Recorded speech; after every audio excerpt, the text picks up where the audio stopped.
Revolução Cubana ela começa a se desenhar já na independência de Cuba, porque na época, Cuba, que era uma colônia da Espanha, a sua independência foi financiada pelos Estados Unidos.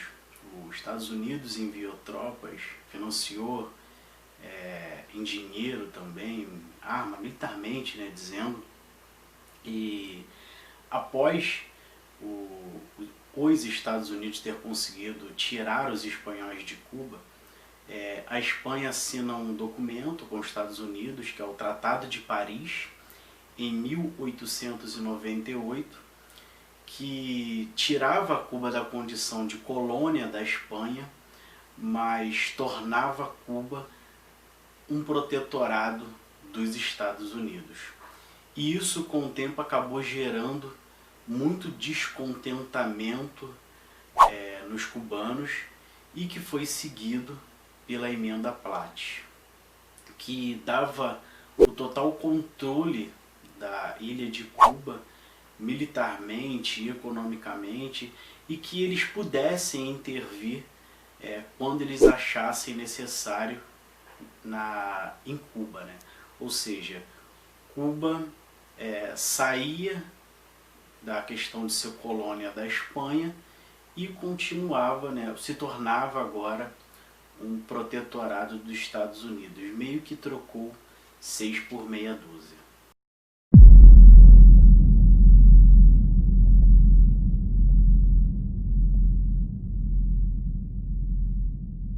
Outra questão que causou muito descontentamento na população cubana foi o governo de Fulgêncio Batista, né? Porque Fulgêncio Batista, ele, além de ser um ditador, governava com mãos de ferro, utilizou a máquina do Estado para perseguir opositores.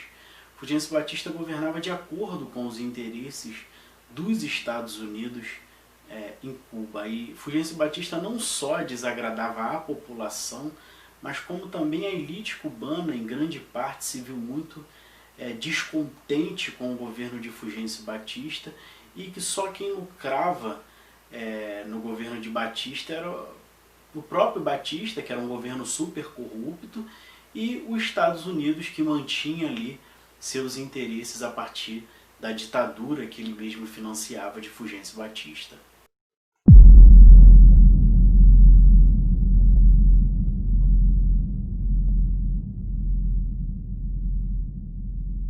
Liderados por Fidel Castro, 165 homens invadem o quartel Moncada. A ideia de Fidel Castro e seus apoiadores era pegar as armas que estavam no quartel Moncada, distribuir para a população cubana e assim dar início à luta armada.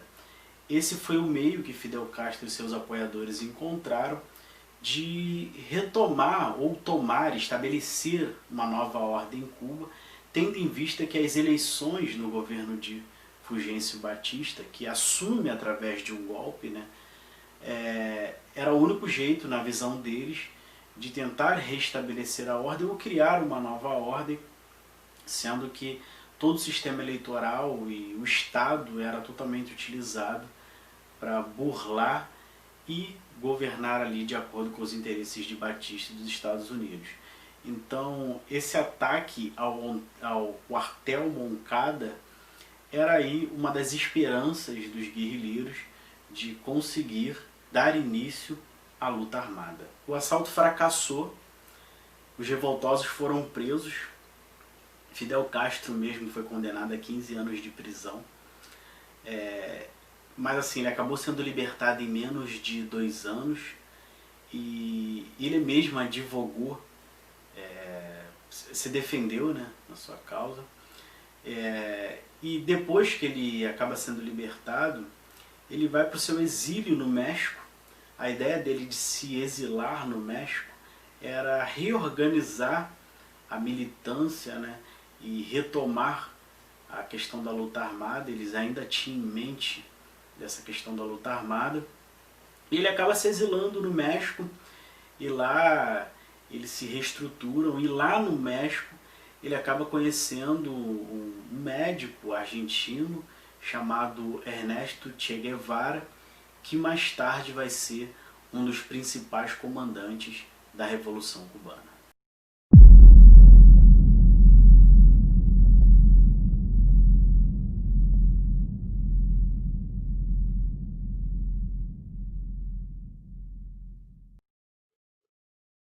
No México, eles criam o movimento 26 de julho, em homenagem que foi a data que eles realizaram o assalto ao quartel Moncada.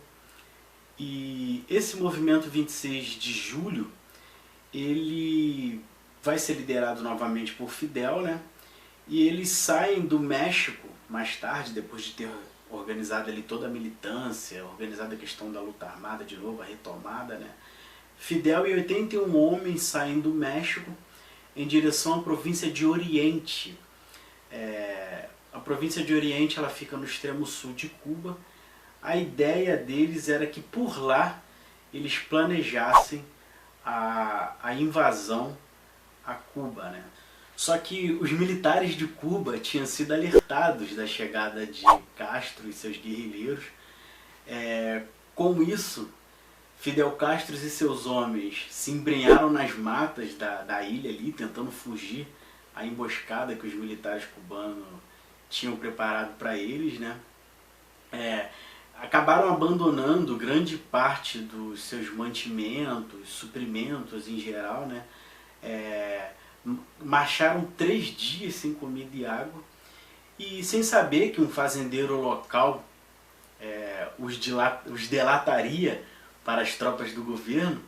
Os homens de Castro, né, já exaustos e da viagem, né, que a viagem foi muito longa, e da recepção que tiveram ao chegar em Cuba, que foram alvejados, sofreram uma emboscada pelas tropas militares cubanas, eles param para descansar em um canavial, né? E nisso que eles param para descansar num canavial, eles são delatados por um fazendeiro local e eles são alvejados a tiros. E por volta de 20 guerrilheiros morreram na emboscada. Alguns se entregaram, outros foram capturados e levaram para julgamento, e os guerrilheiros que surgiram acabaram fugindo para as montanhas de Sierra Maestra para tentar se reorganizarem lá de novo e dar prosseguimento à luta armada que eles tanto acreditavam. Depois de fixados em Sierra Maestra, eles se reorganizaram, né, novamente, e com o tempo acabaram retomando a luta armada, e eles realizaram uma série de investidas contra as tropas de Fulgêncio Batista, sem falar que as tropas rebeldes acabaram crescendo também, né, em número, pois assim, eles receberam reforços de camponeses, né? As tropas rebeldes de Fidel acabaram dando tratamentos médicos a muitos camponeses, ensinando técnicas de guerrilhas a esses camponeses, alfabetizando muitos camponeses, e com o tempo pessoas saíam até mesmo das cidades, sabiam que eles estavam ali nas montanhas de Cuba, se voluntariando, pegarem armas e derrubar o governo de Fulgêncio Batista. Chegou uma hora que o exército de Fidel, a tropa de Fidel, tinha mais de 300 homens, sendo que eles saíram do México contando com o Fidel com 82 pessoas, né? E eles tiveram baixas também ao desembarcarem em Cuba para iniciar a luta armada. Vendo o avanço das tropas revolucionárias comandadas por Fidel e perda massiva de apoio da população, em 31 de dezembro de 1958, Fulgêncio Batista foge de Cuba e parte para o exílio na República Dominicana. Ele leva consigo 40 milhões de dólares, né? Ou seja, Fulgêncio Batista vê que não dava mais, em meio à perda de grande parte do apoio popular e dos avanços das tropas revolucionárias de Fidel, não dava mais para continuar no poder, e ele até mesmo poderia ser morto.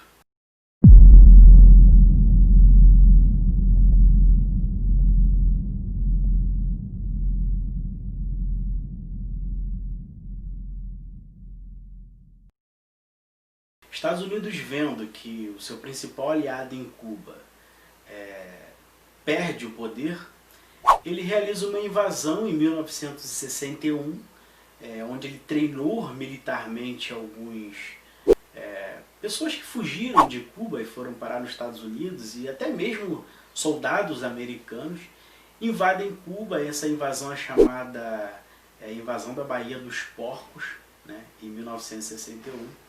E dessa vez agora o exército cubano, ele representa Cuba, né? Não mais um grupo de guerrilheiros que se rebelaram contra o sistema de Fulgêncio Batista. E os Estados Unidos têm uma invasão muito mal sucedida, tomam uma surra das tropas lideradas por Fidel Castro e acabam sendo neutralizados e resolvem se retirar de Cuba e não conseguem ali avançar e restabelecer os interesses estadunidenses na ilha caribenha.